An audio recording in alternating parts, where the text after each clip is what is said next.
Stop. What? Don't do that. Welcome back. Hi. So we've watched 2 movies. Oh my god. One of which you really, really liked, but didn't have much to say about. Yep. One you hated. Kind of hated. And feel you don't have much to say about. Yeah. And I think that just speaks more to my headspace than either of the movies. Okay. Which makes me really sad, because the one we watched tonight, Apt Pupil, is one I have been dying to get you to watch. I don't remember why. And it was finally available on Amazon, so we watched it. Mm-hmm. I still don't remember why. I want to say that I wanted to watch this movie for a while, and after having seen it, I don't know why. Honestly, I remembered it being John Hurt. Now, I'm not going to say that would have made it better, because Ian McKellen was great. British actor. Yeah. British actor. Yeah, I mean, they're interchangeable. Well, British actor playing a German. British actor playing a German. Yeah, it's interchangeable. Like, the performances were all good in this, but I just...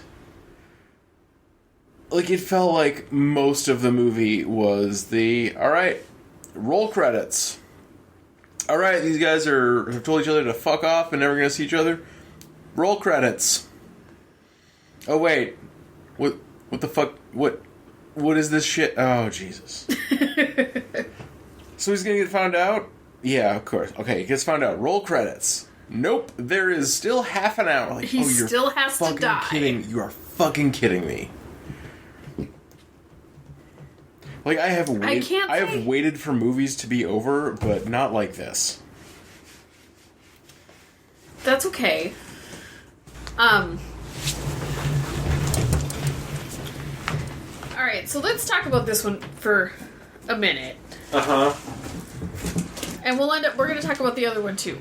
But we're going to talk about this one now, because it's fresh. We just finished it. Yeah, okay. So, the boy figures out that dude's a Nazi. Yep. Because he's... fascinated by Nazis? He's astute enough to think, holy crap, I think that dude on the bus might be a Nazi. Yeah. So, he goes over and he threatens the old man. Mm-hmm. With this information. So, before the boy comes along, dude's living his life. Yep. He's obviously been married because he's been wearing a wedding ring through this whole thing. Yep. Do you think the boy's presence and questions and things stirred things up for the old guy, and that's why all of a sudden he tries to put the cat in the oven and then kills the homeless guy? Do you think he would have done that if the boy hadn't shown up? No. I think getting stirred up and reminded about all the shit he did as a youth, and, he was kind of an unrepentant Nazi. I really don't... I presume that... And this is, I've watched a bazillion World War II documentaries. Oh, so good. Because it's a thing I do. And I've read, about the ones who the underground in Argentina. Mm-hmm. And all of that. I really don't suspect... I don't suspect any of them are repentant. No. I have a hard time believing when you're front and center making those decisions and killing all those people and watching those people die, that you're going to wake up one day and go, oh, oops. Yeah, to be repentant would be to acknowledge what you did, and what you did was wrong. Right. I can see them acknowledging, which is what he did. He acknowledged what he did. Mm-hmm. And not openly. Well, no, in the conversations with the kid. Yeah. But in the stories, he was, bragging about it. I think you had to be that heartless to do those things. And I don't know, I'm assuming, because this is based on a Stephen King Yep. novella. that Stephen did, I'll call him by his first name, research enough on the guards and officers within the camps to be able to tell these type of stories. I don't think he would have pulled those things out of his ass. I don't think that's something he would have... Well, that's what you get research assistants for. Right, that's what I'm saying. I don't think it's something he would have written without research. And I don't know. I have a fascination with World War II. I have a fascination with true crime. I have a fascination with serial killers. And so in a small sense, not in the blackmail, tell me your stories kind of way, but there is a part of me that understands wanting to hear the story from the horse's mouth. But this got creepy. This movie or your train of thought? This movie got creepy. Oh, yeah. Like, I can understand the curiosity of somebody saying, okay, to the lengths he went to figure out who this guy was is a little nutty. But, it's an invasion. Yes. But I can understand the curiosity of wanting to hear it from... I don't think Nazis in hiding should have any expectation of privacy, so... True facts. Yeah, no, there's no sympathy felt. It's like, you should have done with that file of information. Go to the fucking police. There is that. I want to hear your story. No, you don't. Well, Read the deposition. There's a guy within the last year in Northeast Minneapolis. Yep.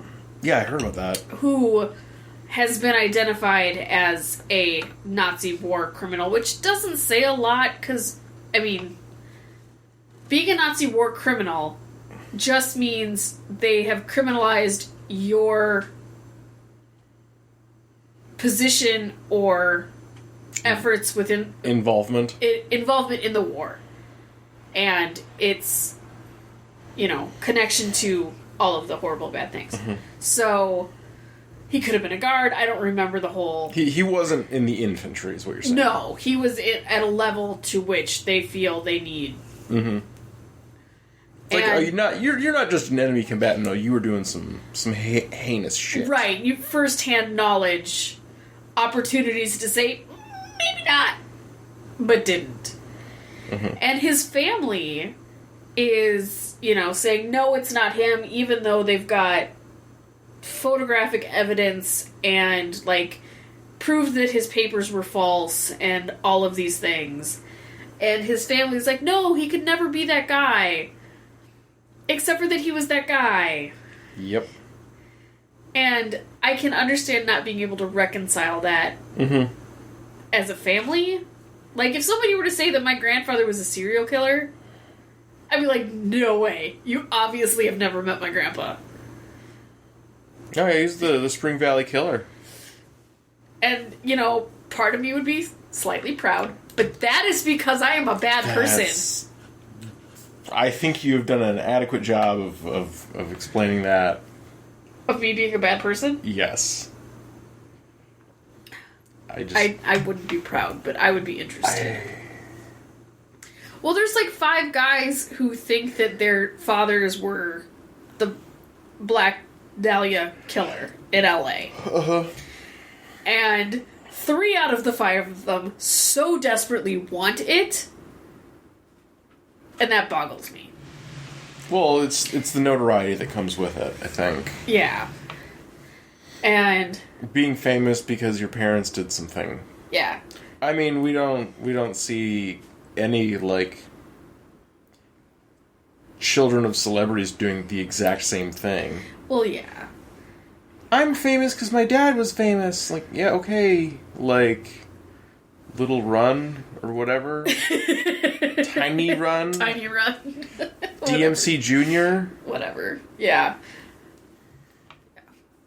But it's the other thing that, I don't know, sort of interests me as far as the viewpoint of this story. Is there's a point when he says, the the guy in the bed next to Nazi dude says we're about to have a president who was born after the war. Yep. And now we have to look up the birthdays of... Well, this took place in 84. It took place in 84. Right. It was shot in 98. Yeah. So, like, when was Clinton born? Well, Clinton was a boomer, so he'd be after the war. Was he? Yeah. Okay. Yeah. I suppose that line makes more sense then. Yeah. Or if it was just something from the original. And for me, we're starting to get... Well, and the boy said, tell me something that they don't teach us in school. That they're afraid to teach us. Just in school. Oh, Christ, these days that's just about anything. Yes. But, you know, I've been to the Holocaust... Have you been to the Holocaust Museum? I have. I've been to the Holocaust Museum, and that is a surreal experience. Yep. I had... It was interesting. We went to the Holocaust Museum. We were in D.C. for a week to get civic credit.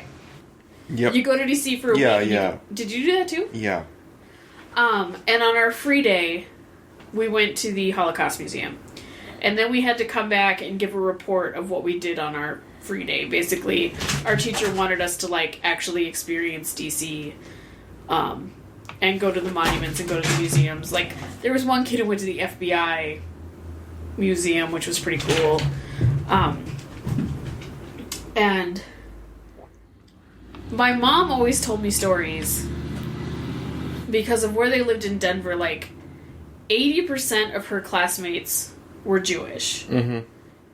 And so they were all, like, survivor kids. Yes. And so then, you know, so I've always had these bits of history around me, like, you know, passing things that my mom would say, and then I went to the, you know, the Holocaust Museum, and I eat up history stuff. But it seems that the farther we get away from it, the easier it is to put it in the realm of a story. Mm-hmm. Does that make sense? Sort of. I just hated this movie. Like, why did you hate this movie? It was... Was it the timing of this movie that you hated? There was a lot more drinking in this movie than I, like... Yeah, remember. no, I think the thing I disliked about this movie was just how so aggravatingly 90s, like, the filmmaking was. It was made in 98. I know, it was just... It was... Oh... It was... This movie was hard to watch. I'm sure if I read the novella, it would be different, but... In the novella, he kills Mr. French. And, like, goes on a shooting spree. Wow, okay. Yeah.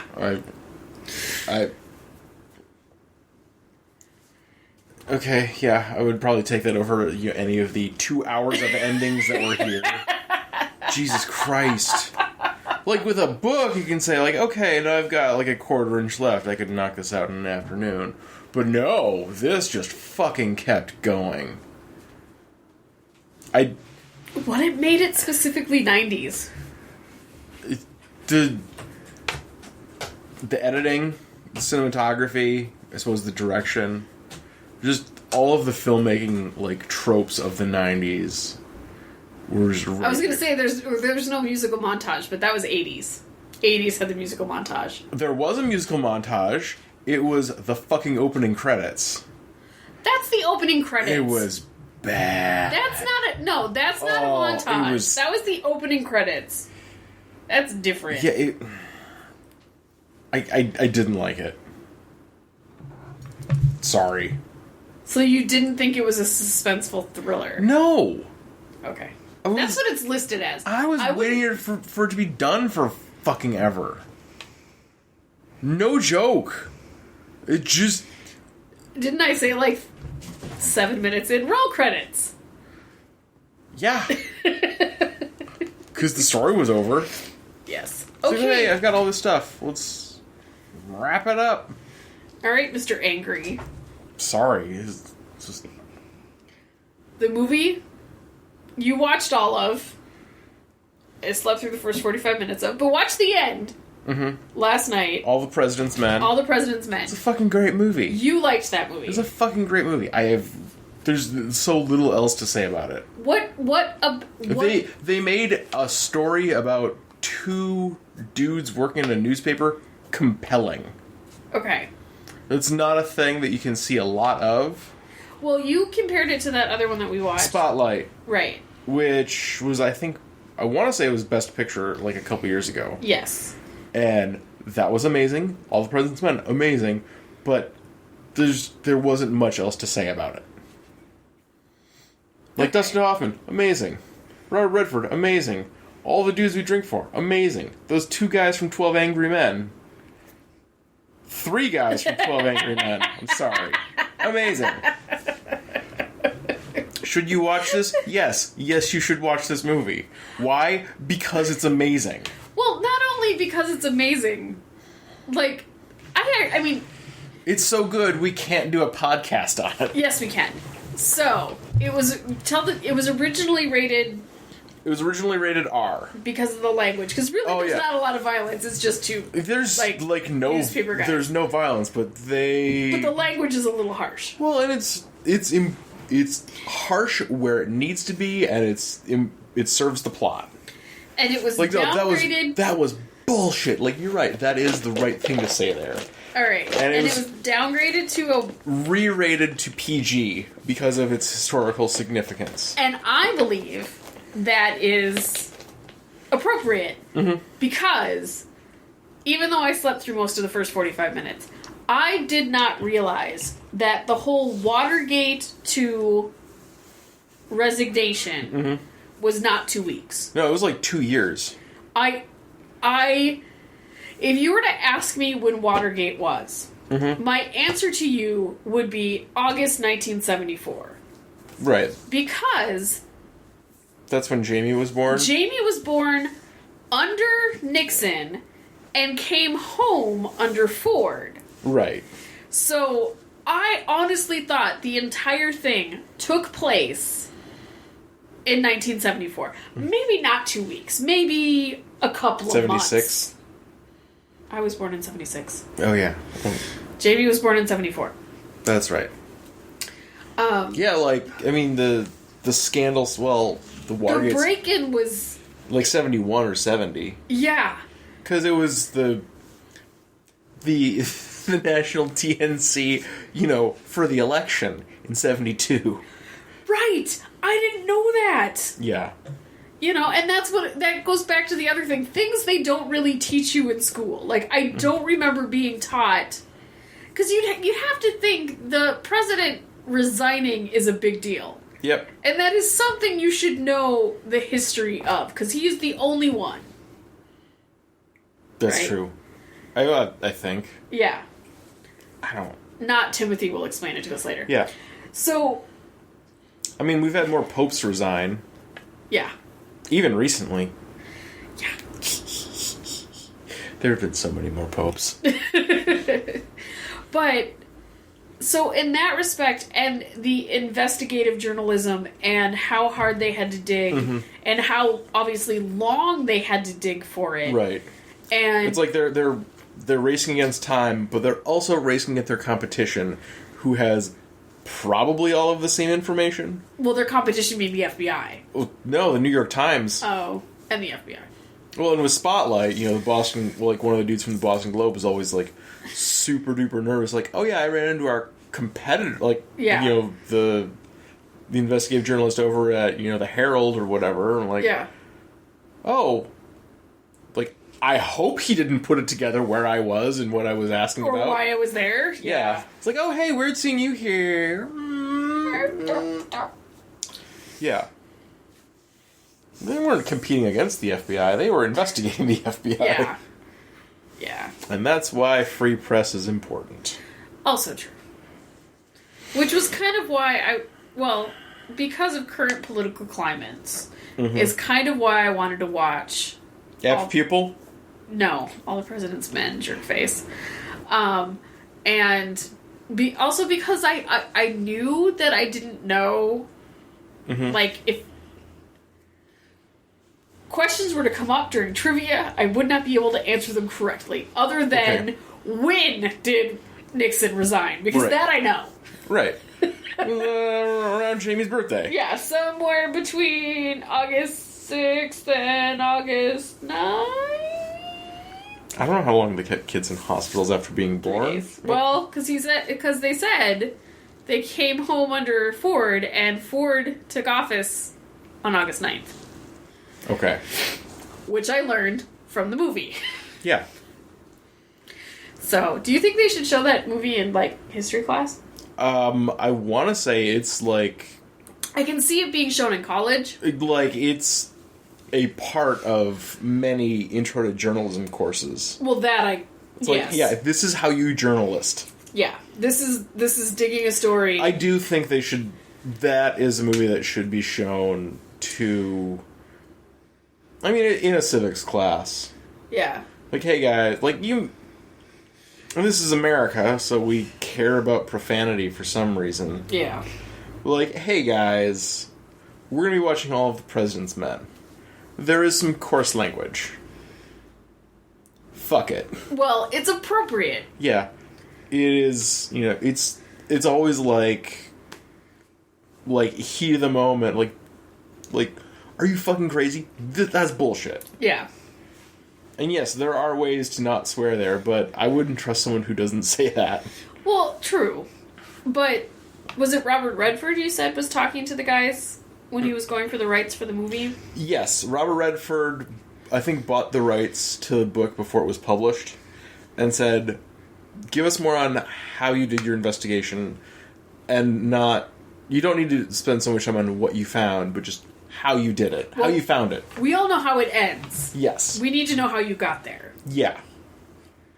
And for that, I think it's awesome. Like, we know what you found because there are newspaper articles. Yes. How did you find those things? Yes. So that I thought was really neat. Mm-hmm. So, there's a lot of drinking in both movies. You get to drink for Joshua Jackson. Oh, yeah, you can. And unfortunately, you also get to drink for David Schwimmer. Yeah, with his creepy stash. His creepy 1984 guidance counselor stash. Yeah, that was creepy. Yeah, it was. That is, I want to stand on your chest and shave your face because you're gross.